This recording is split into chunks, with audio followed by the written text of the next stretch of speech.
Меѓународниот монетарен фонд објави дека поради коронавирусот светот влезе во рецесија. За економските последици од коронавирусот во овие вести разговарам со стопанственикот Горан Рафајловски. Ги почитуваме препораките, тој не е во нашето студио. Господине Рафајловски, добар ден. Добар ден. За колкава рецесија станува збор ако проценките на економистите се дека ова може да биде поголема економска криза од она во 2008 година? Значи, пред се сакам да изразам благодарност до здравствените работници во Република Македонија и за нивниот труд, да пратам порака до луѓето во Република Македонија да се држат и да бидат едноставно силни дека ова ќе помине, а сакам исто така и да изразам сочувство за сите починати. Оваа рецесија веројатно ќе биде со силина на најголемите рецесии во светот, кои се познати, многу појака од она од 2008 година. И ова е единствена можност да ние направиме сериозна државна стратегија како ќе се движиме, бидејќи оваа рецесија ќе ја платат и треба да бидеме свесни дека ќе ја платат и идните генерации. Јас веќе кажав дека 20% од ГДП треба да отиде на позаемување за оваа рецесија и дека тие средства мора да ги има во Република Македонија, од кои што 1 милијарда евра треба да се обезбедат за функционирање на државата, и таа мора да функционира, и ние мора да се однесуваме како сериозна држава. Понатаму, преку 1 милијарда треба да се влее во стопанството, и то исклучиво за плати за тие што не се способни да ги поднесат платите во овој период. Во таа концепција може да се направи, како во секоја кризна ситуација, согласно законот што дозволува, сите да примат 70% од платите. Државата мора да разбере дека ако и било каков прилив има во идните 3 или 4 месеци, тоа значи дека дефинитивно од Господ е допрена и дека тоа е огромен напредок за општествената свест на компаниите кои работат во Република Македонија. Потаму и треба да се направи сериозна државна национална стратегија која што ќе донесе мир и спокојство пред се меѓу граѓаните, дека нема да го изгубат своето работно место по 3 месеци кога ќе измене кризата, дека економијата ќе и се помогне во целост. Апелирам компаниите кои имаат средства за 2, за 3 месеци или се добро кредитно способни сами да си ги решат тие прашања, а воедно тоа што ќе се даде на компаниите сега, компаниите ќе треба да го вратат во еден долгорочен период од 10 години, кој може и порано, од 2021. 1. јануари понатаму. Се што нема да биде платено од даноци, се што нема да биде платено од плати или ќе биде земено како заплати за неотпуштање на вработени, за зачувување на економијата, бидејќи ако сега ја сочуваме економијата, ние верувајте дека ќе добиеме еден сериозен прилив помеѓу 100 и 200 илјади луѓе. По завршување на кризата на коронавирусот, тие се оние последни наши граѓани што отидоа во Европа на работа и да работат, и нормално, за жал, тие први ќе ги изгубат своите работни места, и оттаму треба да мислиме и за нив, да одржиме економијата во сериозна кондиција, која ќе може и тие идни луѓе, кои толку многу ни фалеа во изминатиот период, што ќе дојдат со сериозни искуства работни на Запад, ќе дојдат со сериозни технологии осознаени при работа и ќе бидат од огромна помош за Република Македонија.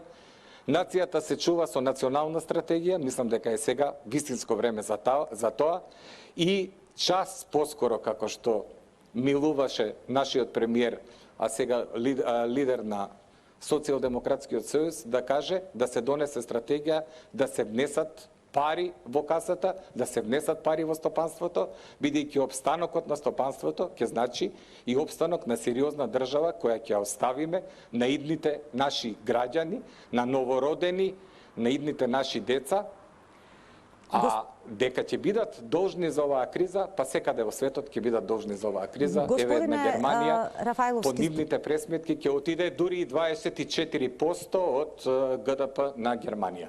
Зборувате за сериозна државна национална стратегија со која што би се спасила националната економија во оваа глобална криза. Имаше предлози од различни партии, значи слушнавме предлози и на СДСМ, слушнавме подадена рака од ВМРО, ДПМН. Што од овој сет мерки кои што се предлага, кои што нели и владата сега се уште размислува, е прифатливо? Значи, за мене е прифатливо секоја мерка што ќе донесе нешто добро. Но мора да се направи сериозна стратегија и тоа да се направи помеѓу двата најголеми политички субјекта, како и од останатите политички субјекти кои партиципираат или сакаат да партиципираат во владата. Овде мора да се понесе комплетна одговорност на сите. Бидејќи мерките што ги предложуваат се делумни, не се целосни.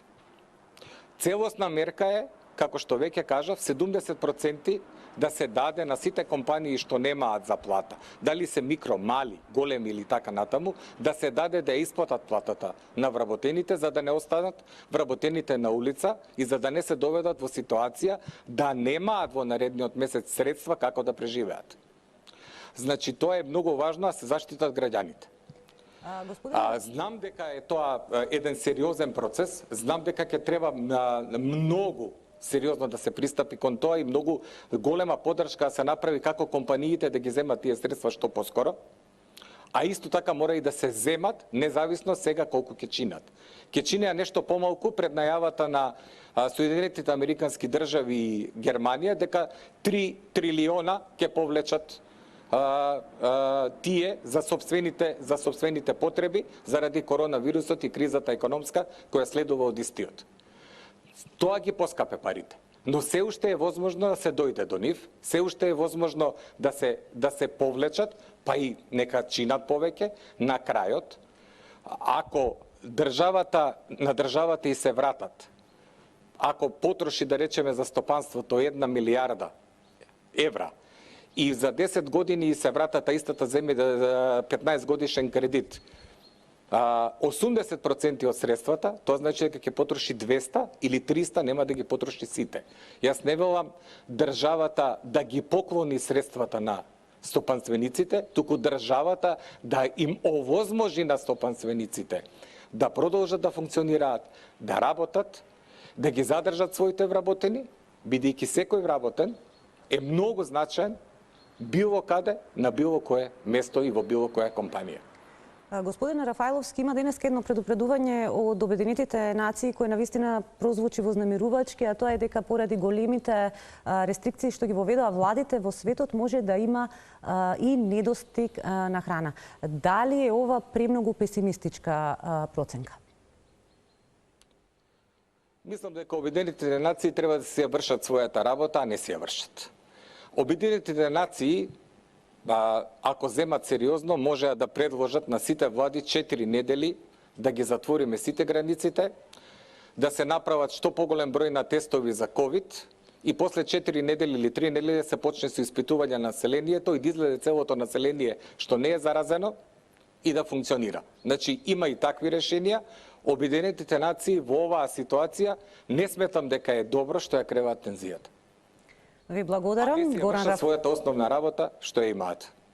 Ви благодарам, Горан Рафајловски, стопанственик, за вестите на Телма околу последиците врз економијата од светската пандемија со COVID-19. Господин Рафајловски, ви благодарам.